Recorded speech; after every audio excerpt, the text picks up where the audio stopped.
Hey, what's going on, guys? What's happening? What's happening? Welcome to Pillow Talk with Dr. Boyce and Dr. Alicia Watkins. My name is Dr. Boyce Watkins, and I'm here with my lovely wife, Dr. Alicia Watkins.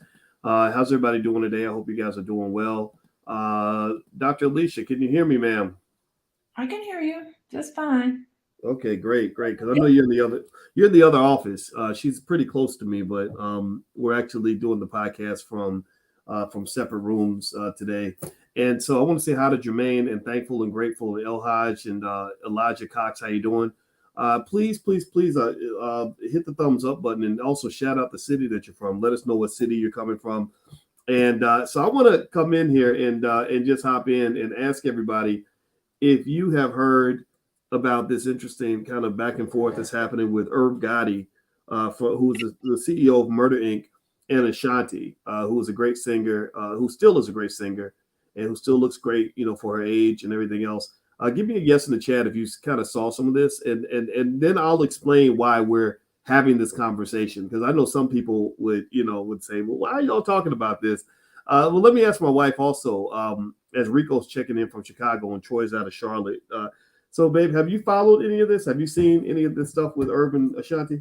Yeah, I've been following it for quite some time now. And I don't know why I hadn't mentioned it to you before, but yeah, it's something I've been looking at. And yeah, you want to know what I think about it, or what do you want? You Well, let just me ask you this: let's start with the basics. What do you think about Ashanti? Like, what as far as an artist? Like, was she somebody that you really listened to a lot, yes, or come what? on, love Ashanti. Back in the late '90s, she had all those hits out, and she was a great singer and great performer. I Um, keep but on running back to you. I love it. And she had a songs. Who was that? The guy, the rapper she was collaborating with. What's his name? Was it What Ja? would I be without my baby? I'm a brother, brother, baby. I Such a bet I great. really. Every thug needs a lady, baby. Remember Come that? on, they made the best duo, I and I hated all those Ja Rule Ashanti songs, and they sounded alike. yeah, but they were good, and they were cute. Like, she was like cute and dancing around and singing all like her voice was just it really her voice and his voice just worked. It seemed to work for me. It worked for me. So It was I a didn't nice it like was that. a nice balance. It was a balance like salty and sweet or hard and soft. And also it reminded me like of a black version of like Grease with Olivia Newton-John and John Travolta. Tell me more. You know what I'm talking about? Yeah, Yeah. that's kind of what that was, and I think that's why they did so well. Is because you had the masculine and the feminine. Is it? What do you think about that? Do you Yeah, think my I theory mean, is on point? for the most part, I think it was just positive. It was really, it was just nice to see. You are so, they actually recreated that. Look at that. I hadn't even realized it, but it was just nice to see. I liked it because it was a nice breath of fresh air. Because I think in the late '90s we had Lauren Hill, we had a lot of other people that were doing like some really good positive music back then. So bravo, bravo to them. That's what I think. Yeah, yeah. I mean, Mhm. I think that I didn't like the music. I'm not gonna lie. It didn't do anything for me. It drove me crazy. I felt like honestly, I was hearing the same song over and over again, but I can't deny the success that they had, right? It's like I have to acknowledge that. And it seemed to me that they figured out, like, okay, this is our formula, and we're Mhm. going to just ride this sucker till the wheels fall off. What do you think? I mean, I Yeah, can I feel mean, like I heard a lot of songs that sounded alike. yeah, so you're speaking from your own experience. I think if you look and see the success of their songs, you'll just say it's just not for you. But a lot of people enjoyed the music, and it just seemed to have just stopped all of a sudden. And it seems like a lot was going on back in the late '90s with hip hop, and so Irv Gotti to me is giving us a nostalgic trip down memory lane with Ja Rule. And I did see the interview. I think it was some show where you get on there and you drink alcohol and talk a bunch of stuff. Are you talking about Drink Champs? I think that's where I saw Ja Rule and Irv Gotti. They were talking about the good old days and they were chopping it up and they were drinking. And I think that's when it came up about Ashanti. The topic of Ashanti came up. How could it not? You know, and I think that's when they started telling stories. Ah, okay. Did you see So the I did not, I can't really watch a whole episode of Drink Champs. video? Not because I don't like the show. I respect it, but it's like I think I have a thing with black men sitting around drinking all day because I just grew up around that shit, and I saw too many of my uncles becoming alcoholics and winos and Oh, drug addicts, and it just didn't you appeal to me just saw, growing up. you I feel like that alcohol is too much of a part of American culture. So that's my own bias, right? Like I'm not putting that on anybody else, but I am saying that I kind of feel like as black men, this idea that that we show our masculinity by how much we can drink and smoke. I just think that's a little flawed. I still remember we were in Guyana and we sat down with that dude who I strongly suspect was a drug dealer, because because of the way he was balling out of control. And he offered me a drink, and I said no, thank you. And he said, in Guyana, men will make fun of you if you don't drink. And I said, I don't give a shit. Like that to me made me that much clearer to say, no, I know I'm a man. I don't need you to confirm my manhood by getting me to put poison in my body that's going to make me unaware of my surroundings and put me into dangerous situations that could get me killed or arrested. Again, I'm getting triggered here, so I'm gonna stop talking about it. But I know too many black men who got drunk and got shot at the club, or who got drunk and high and killed somebody at the club, or got beat by a cop and murdered by a police officer because they was sitting there high and drunk all the time, just doing nothing. Like, so to me, alcohol just so I don't hate Drink Champs, right? I respect the people that run the show, but I think the idea of sort of sitting around drinking and talking shit, I've seen it, but it doesn't come off to me as like the most productive use of our energy as men. So I'm gonna stop my preaching with that, and I don't want to offend anybody, but that's honestly how I feel, and I'm standing by that. Okay, so what I was trying to say is that for you, when you see anything that's paired with the introduction of any sort of alcohol, in your mind goes to that tragedy. In your mind, you associate a drink with all of these awful things happening with Black men, and so that's really insightful that you know that about yourself. But for other people, alcohol represents a range of things, and so I think just be clear that allow other people to be able to have a different interpretation with alcohol. They could say, if you have one drink, or if you drink responsibly, or if you drink in a setting that is it is responsible, that other people can have a different association with alcohol. So that was your association, that was what you saw, and I'm glad that you are self-disclosing that, so I appreciate that. But just know that that's your sort of view on things, and that there's other views that's just as good and just as valid as yours. That's all I wanted to. Oh, absolutely. I don't. No, no, no. Let's just be 100% clear. I ain't never. I'm not the guy that's going to wag my finger at people that are drinking. I'm going to be the designated driver. That's it. Like so. I like having you with me. Yeah. So to me, I feel like the Mhm. fact that I'm not drinking means it's like okay, as a black man, it's one less thing I got to worry about. Like there's so many other vices you can get caught up in. Like I've noticed the four things that tend to bring a black man down, in my experience, are being overcommitted to things related to sex, drugs, alcohol, and gambling. Right. And if you do any of those things out of moderation, you become an addict. And for example, when you hear about Allen Iverson, getting drunk and going to the casino and blowing $100 million, or or you hear about somebody that's that where they've gotten involved with too many women and they got 18 babies, mamas, and all kinds of financial problems. Like so, in my view, it's not a matter of saying like I want to pretend to be pious and pure and perfect. It's a matter of being aware and alert, and being a leader and not a follower, right? So, to me, alcohol always tasted nasty. I didn't like the taste when I was a kid, so I was like, why in the hell am I going to teach myself to drink something that's nasty and unhealthy just so I can fit in? And in fact, actually, and I think everybody and I want to encourage those who don't drink to feel like that's okay. There's actually a study. If you go to addictioncenter.com, they said that alcohol is actually 3 times more harmful than cocaine or tobacco. And I think that they say that it's more harmful because we take it so lightly. We just think drinking is not a big deal, and you have a lot of deaths that occur. You have more deaths related to alcohol than any other drug. And I can say this all day, and what's going to happen is you're going to have people that are going to get mad at me for saying that because they have a different relationship with it. But I just say, when you take it out of the equation, it just changes so many things in our lives. Like, look at how many college campus rapes happen. I think 90-something% of all the sexual assaults that occur when there's alcohol around, because the boys are not thinking logically and the girls are in vulnerable situations. Next thing you know, there's an unfortunate incident, and you got to sort through that. And sometimes somebody gets victimized out of that. So my general idea is like, hey, if I could just cut this out, it's almost like not eating sugar. Like sugar, eating sugar doesn't make you a bad person, because I eat plenty of it. But if I cut sugar out, I'd probably live longer and I'd be a much healthier person.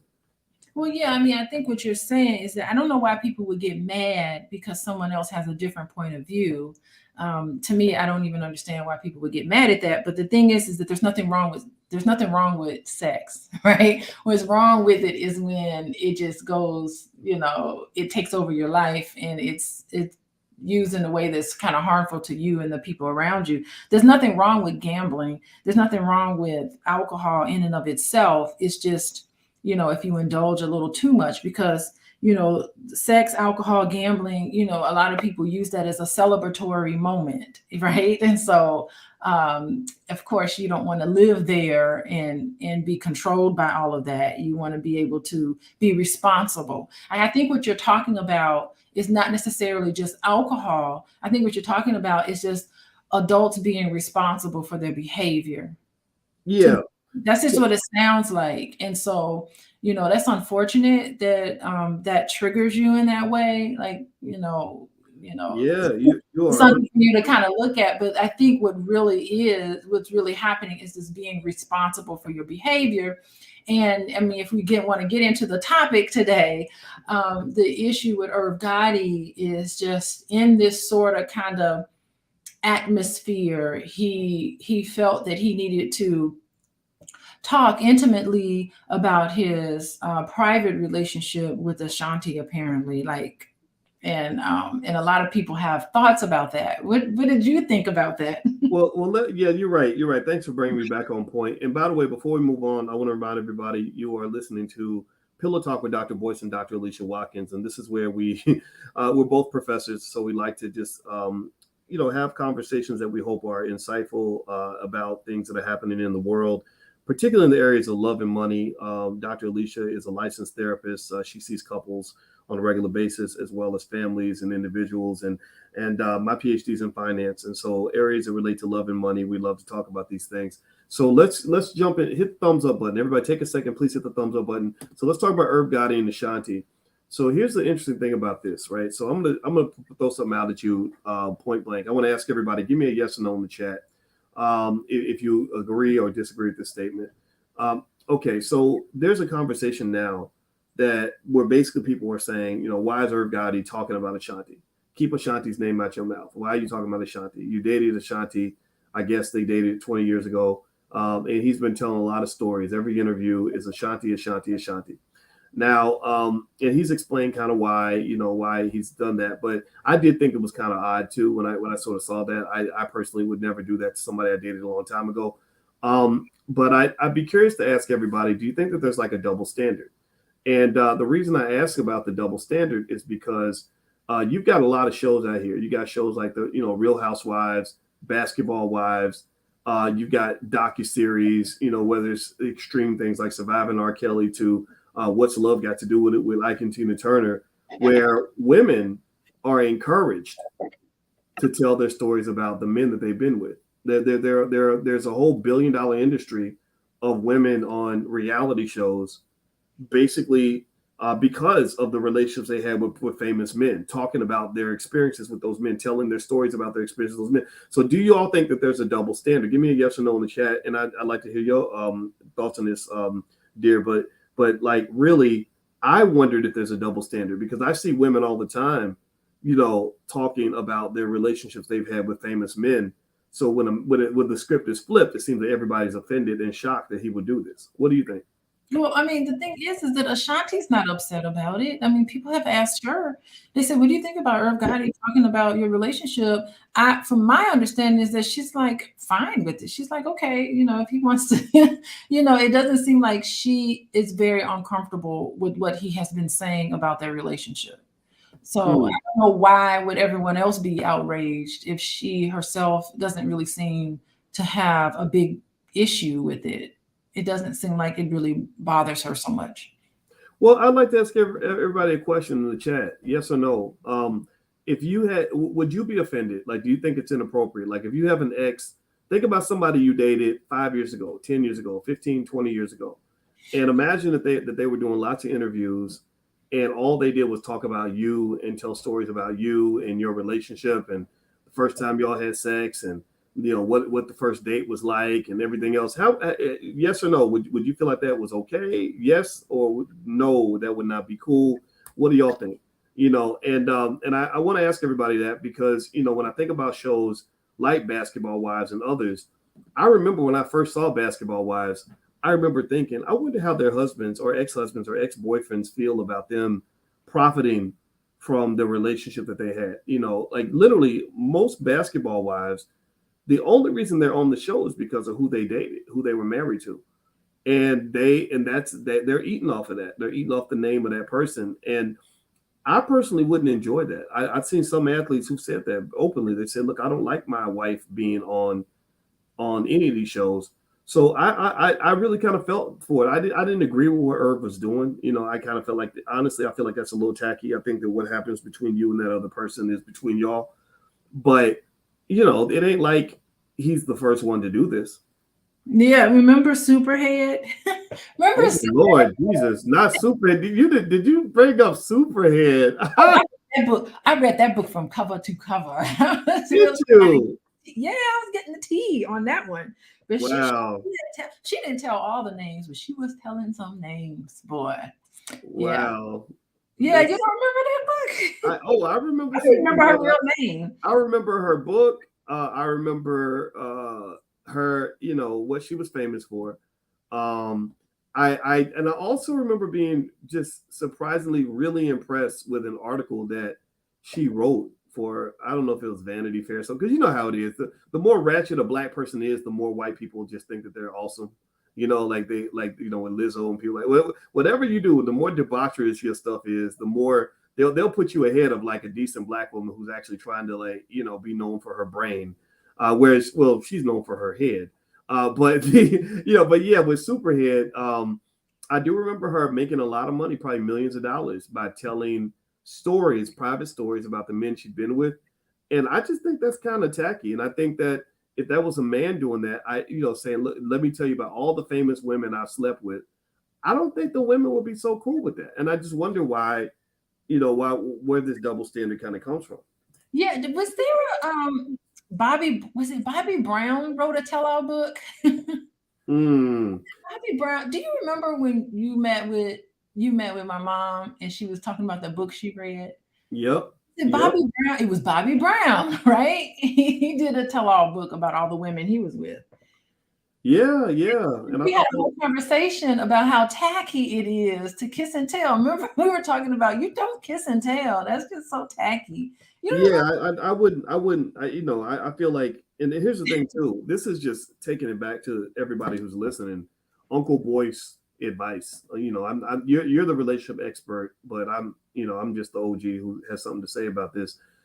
I would encourage anybody, especially those of you who like to keep your business private, don't ever date somebody who's going to kiss and tell. I know it's hard to make hard and fast rules, and I'm sure you have something to say about that. But I would just tell everybody, and I'm gonna say this I'm not super famous. I'm more internet famous, but I do go to cities around the world and people recognize me on the street. So, I'm not a private citizen in that regard. And I can just tell you when I was single and I was looking to mingle and trying to decide what type of woman I wanted to be next to, I looked at how that woman carried herself. I looked at also, things like intelligence levels and attractiveness, but then I would also pay attention to your discernment. To me, part of class is knowing what should be private and what should be public. You know, that's so, so if you taking booty shots on Instagram, that wasn't my style. I mean, I applaud everybody's freedom and right to do whatever they want, but I believe that men who are and women too, who are strategic and intelligent, have something to lose. They don't want to be around somebody who's going to kiss and tell. So if you're going to go out publicly and tell the whole world everything about your ex-husband, or spill all the tea on your ex-boyfriend because you feel like you got done wrong, that's gonna, I think, repel a lot of decent people from wanting to be with you. I don't know. I'd love to hear everybody in the chat. Let me know what y'all think about that. But go ahead, Beck. Yeah, I think here's the conundrum here. If you have an experience, okay, so for instance, you had an experience while you were at Syracuse University, okay, and some of the experiences you had there were positive, and some of the experiences you had there were not so great.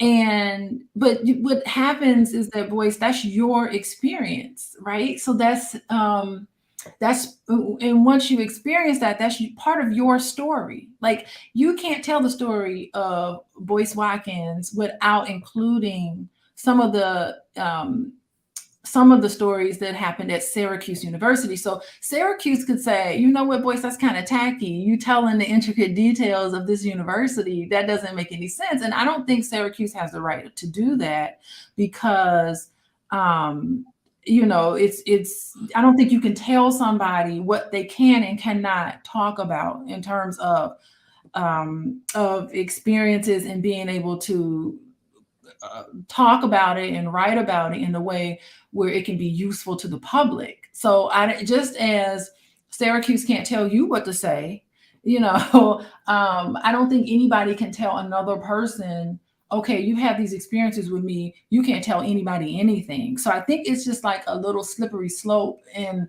a line that needs to be drawn about what's comfortable for you to disclose about yourself, while at the same time being respectful to other people in your life, because now it's going to be like nobody wants to talk to you because they don't know when you're going to, like, throw them under the bus and say all these things. And I think that was the reason why, I'm going back to Bobby Brown, I think that's the reason why Bobby Brown wrote that tell-all book. Perhaps it was because he felt like all of these stories were being told about him, and he wanted to be able to tell the book from how he saw it and from his perspective, and he named names because everybody's talking all this stuff about me. I had to bring that in. Why don't they just let me live? Go ahead. Okay. Exactly. I think that's the title of the book. Is my prerogative. Was that my prerogative, right? So I can do what I want to do. And so, maybe Irv Gotti's like, look, it happened. I'm going to write about it. And it seemed like Ashanti's like, yeah, it happened. He wrote about it. That's his story. We ain't been talking about Ashanti in a long time. I don't even know. Has she put out a song since the 90s, since the late 90s? I think she has, but I don't think anybody's really into Ashanti on that level. She's probably like, thank you, Irv Gotti. But you know what? Nobody's been talking about me. Well, but first off, let's give her a shout out. I think I saw some some pictures she had taken and whatever. She looks great, for her age. I don't know how old she is. Does anybody know how old Ashanti is? Put it in the chat if you know how old Ashanti is. But I think that just as a moment of just reflection, I think that I'm really happy when artists, talented Black people from the 90s and the early 2000s get their careers resurrected. Now, let's see, she was born in 1980. What was that make her? 42 years old now.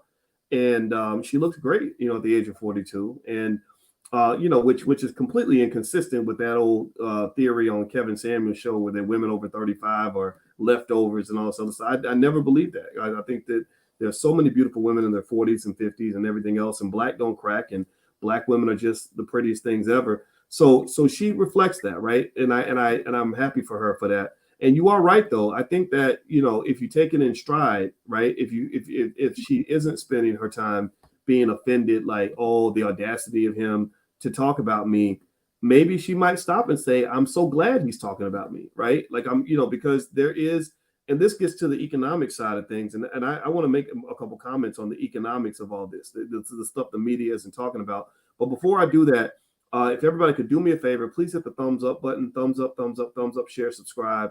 You are listening to Pillow Talk with Dr. Boyce and Dr. Alicia Watkins. My name is Dr. Boyce Watkins. This is my wife, Dr. Alicia Watkins. And Dr. Alicia is a licensed therapist and a full professor of social work. She's a certified clinical trauma professional. And so if you'd like to learn more about the work she does, you can go to coachingwithdralicia.com. That's coachingwithdralicia.com. The URL's on the screen. And also, don't forget that I love to talk about stock market investing, and we trained over 1 million Black people to buy their first share of stock in the Black Business School. I'm really proud of that. And we're going to do an event tomorrow, Tuesday, if you're around, Tuesday, August 30th at 8 p.m. called Stock Market Decoded. And it's a great event for those of you that are trying to really get better at investing, that really want to be prepared and certified to actually train your loved ones on investing. And so if you'd like to join that event, just go to boycewatkins.com and you can actually gain access to the event. It's free to everybody who's in the Black Stock Market program, but everyone else, there is a small fee, but you get to take the certification exam and get a certificate after it's done. All right, so with that said, let's talk about the financial side of this Ashanti and I want to say Ashanti Ja Rule thing, but that's wrong. Ashanti and there's Ashanti and Ja Rule. And remember, I was comparing it to like the Black version of Grease and John Travolta and Olivia Newton. You see the similarity? Oh yeah. Yeah. I mean, you can just see that, right? Like, so ain't nothing new under the sun. A lot of these models are replicas of other things that have happened before. But when you get back to Ashanti and Irv Gotti, there's a huge financial undertone to all this. And Irv hit this really well in a very articulate way. So the Shade Room interviewed Irv and said, why do you keep talking about Ashanti? Why do you keep talking about Ashanti? And the first thing he said that I thought was quite intelligent. He said, because of that. And she said, what are you talking about? He said, because you keep asking me. Y'all keep asking me about it. So I'm answering the question, right? Which, that's a good answer, but it's also a little bit of a cop out, right? Because you could just say no comment, right? But he's answering, and that's fine. Then he says something that I thought was really important. He says, I'm doing a documentary. And this Netflix documentary, I believe he said Netflix, on Murder Inc. He said, I can't talk about Murder Inc. and the history of Murder Inc. I can't tell my story without incorporating Ashanti. Ashanti is a big part of Murder Inc.'s history. And so there's a big financial implication to this. And so there's two messages here. Number one, for him, I think a lot of it is about the money. This story is part of his, he now has more wealth because he engaged with Ashanti, right? He has wealth because now he has a story that people will buy. And then also, generally speaking, anybody who connects with a big brand then has a story they can sell. For example, if I went out and let's say I went out and got sexually assaulted by Oprah, not that that would be a weird, I know it's a weird visual, but then I'd have this $1 million story I could go sell to media outlets. So there is a huge financial undertone to why these stories get told in a specific way, why these interviews are happening. He has to promote this documentary in order for it to make money. The documentary was purchased by Netflix because he had these stories to tell. And I'm sure they expected him to share the Ashanti story, not just because it's important, but because they know people are going to watch because of that. So what are your thoughts on what I just said? Okay, so this is the first I'm hearing about this documentary. I must not have been keeping close. I mean, it has definitely piqued my interest. And because that's my prime time back then. So for me, it's going to be a very nostalgic kind of trip down memory lane. What was happening behind the scenes, and nothing is more salacious than a nice turbulent love affair. Arguing over money and arguing over songs and trying to promote your career. I mean, she was on top. What happened to her? Why didn't we hear more music from her? I wanted to see her more than I actually did. And I have that question about a lot of artists, actually. Really good artists that I'm all excited about. They come out with these awesome songs and they have a lot of promotion behind them. And then all of a sudden it's gone. You don't see them anymore. And I don't know what she's been. It's really nice that she's been I think it's really nice that I think she's been still out touring and singing the songs from from back in the day. And I think that's good for her career. So she's still bookable in smaller venues. But why hasn't she made it? As far as I'm concerned, she's just as talented as Beyonce. Why hasn't she made it to the Beyonce status? What happened? How did she fall? That is a good. I mean, that's a question people don't ask a lot, but a lot of people don't know in these industries, favoritism is huge.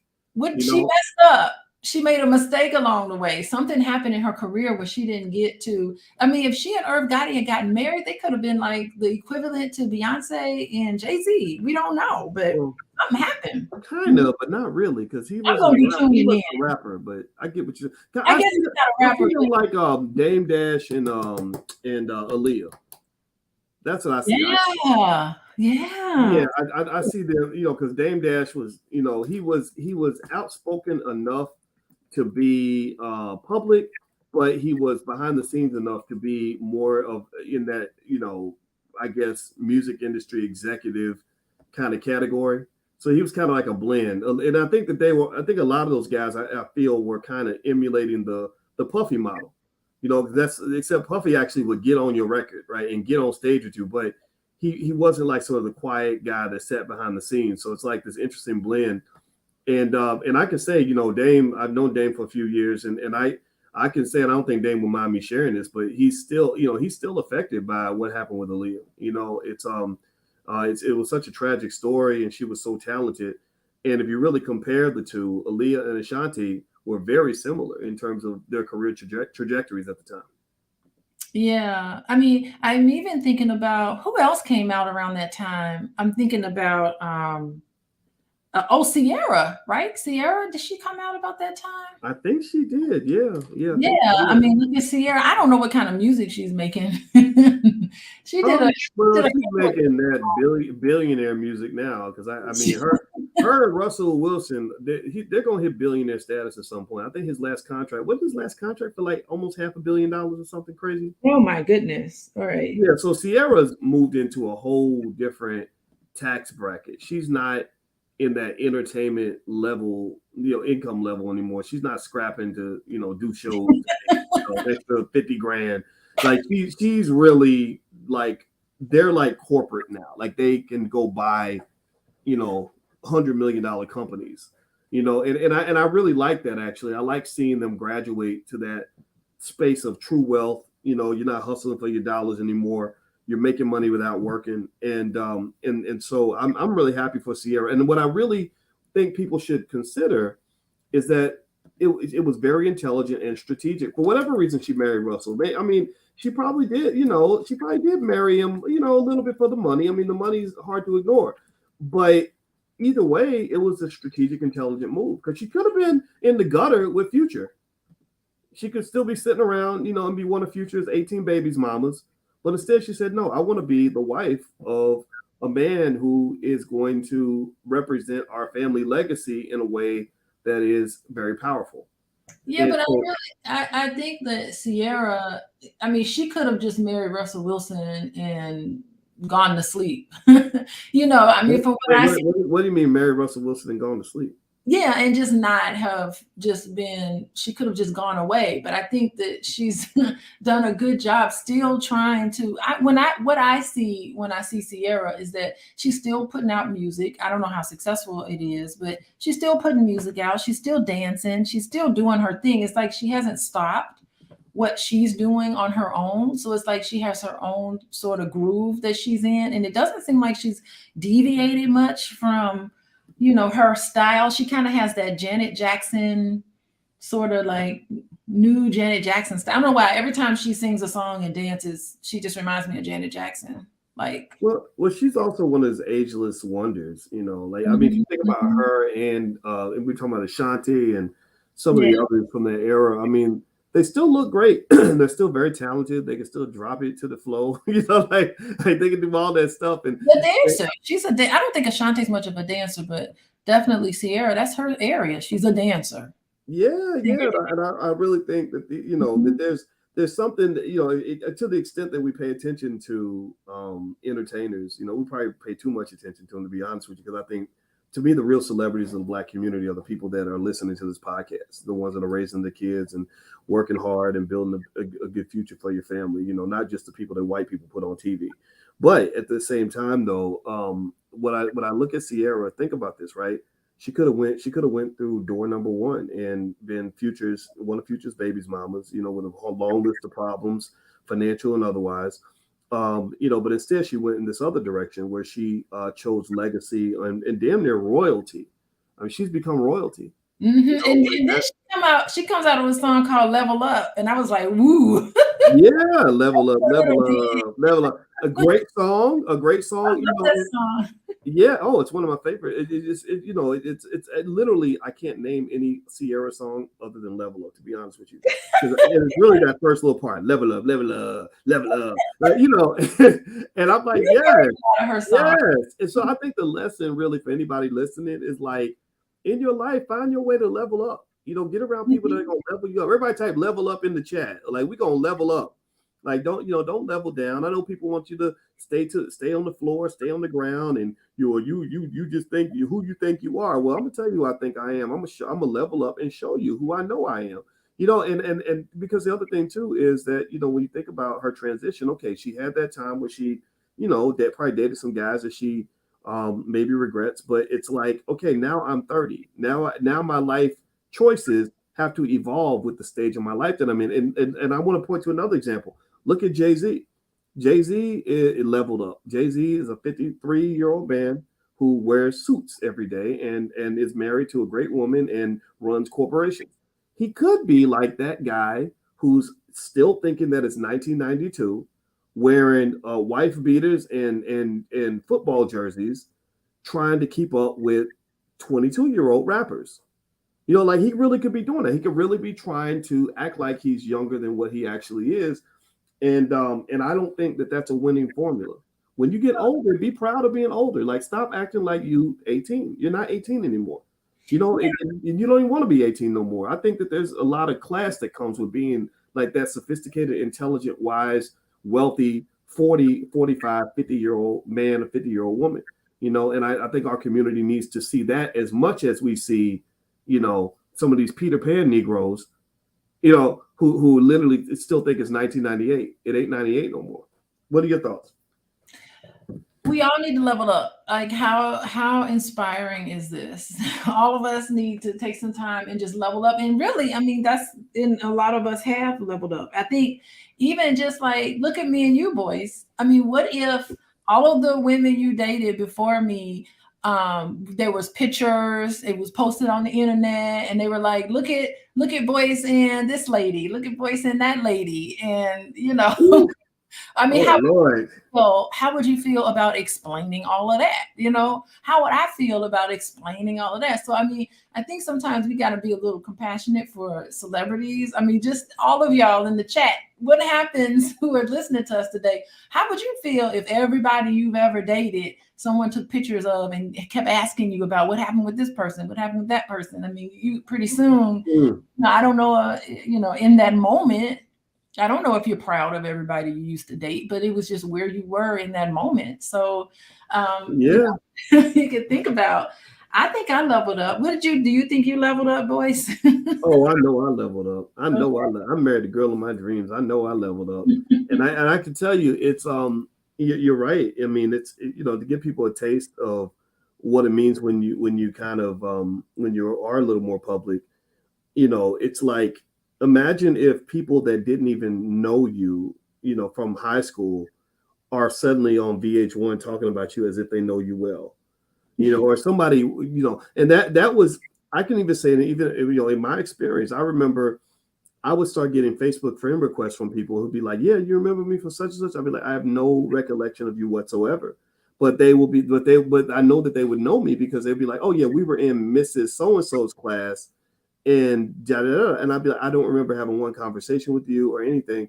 And so what'll happen is, because I think that what happens is that especially with big major celebs, I'm not a big celeb, but for the major celebs, I've noticed that like their experiences are much stickier than everybody else's. Meaning that for most regular people, if you argue with somebody, or if you have a conversation with somebody, or you talk to the barber about getting your hair cut, or you go to the grocery store and talk to the clerk, they're not going to remember you 5 years from now. They're not going to have any recollection of that experience. But if you're Will Smith and you went and you ordered the cheeseburger at McDonald's, then that McDonald's person is going to remember that story forever. And in their mind, they're going to feel like I have a Will Smith story that I can repeat 1,000 times. So, and imagine this happening a couple hundred times a day with all the people that you meet. That's a lot of weight to carry. you know. And I think that's why also with some celebrities, you'll notice they go out of their way to be extra nice to everybody because they know that people are going to carry these stories for life. Yeah, you catch them at a low moment. People be taking pictures and recording you, and everybody can see you in your low moment. Yeah, here's why so and so's an asshole, and you might just be having a bad day. But yeah, that's the tough part. You really can't have a bad day. And I know that in the space where I am known, where people know me, it requires me to really be conscious of every little thing I do. You know, you were at the Power Networking Conference where every single person we saw knew who I was. So that meant every conversation I had to think about what I was saying and how I said it, and my personal approach is I'm going to be super nice to every single person that supports me and as many people as I meet because I do want to leave a favorable impression. I do want you to feel better because we met, and but it gets draining. It's very very draining, you know. So anyway, that's enough of that yapping. I want to say thank you all for hanging out with us today for today's Pillow Talk. My name is Dr. Boyce Watkins. This is my wife, Dr. Alicia Watkins. I have, if you want a free e-copy of my book, Financial Lovemaking, you can go to boyceandalicia.com. And also, Alicia, she's building this database of Black singles around the country. If you want to join that database, you can join for free at boyceandalicia.com. And we'll also send you some free information on particularly areas related to love and money. And last but not least, if you'd like to see what Dr. Alicia does as a relationship therapist, coach, etc., you can go to coachingwithdralicia.com. That URL is on the screen. So I want to say thank you all very much for hanging out with us. If you could, please hit the thumbs up, share, subscribe button, all that good stuff. And I want to say thank you to my wife for joining me for an awesome conversation. Thank you, baby. You're welcome. All right. So everybody, please have a good day, and we will talk to you soon. Take care now. Peace.